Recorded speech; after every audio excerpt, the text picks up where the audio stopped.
On January 2021, the UK lost around 800 trade and other agreements around the world they had before as a member of the EU, not to forget the trade benefits as a member itself.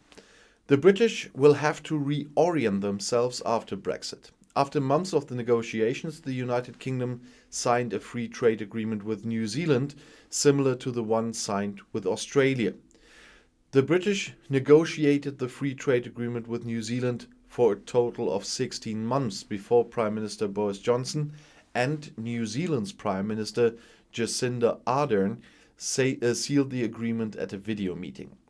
The free trade agreement has not yet been signed, but Prime Minister Johnson is already full of praise. He says, "This is a great trade deal for the UK that will cement our long-standing friendship with New Zealand and strengthen our ties with the Indo-Pacific region."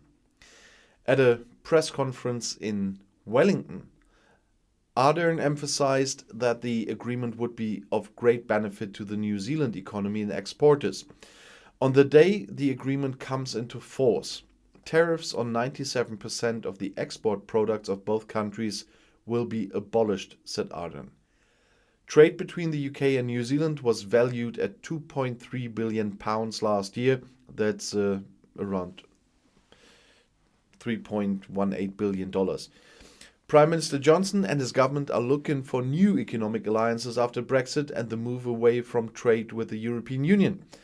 The free trade agreements with Commonwealth members New Zealand and Australia are seen by them as an important step in this direction, although the money is not that much.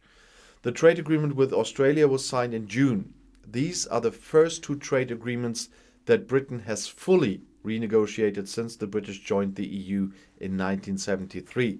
So, not more, just those two. The United Kingdom signed a bilateral free trade agreement with Japan as early as September 2020. The treaty between Tokyo and London is largely based on the existing free trade rules between Japan and the EU. The deals with the two Commonwealth nations, however, are controversial in Great Britain.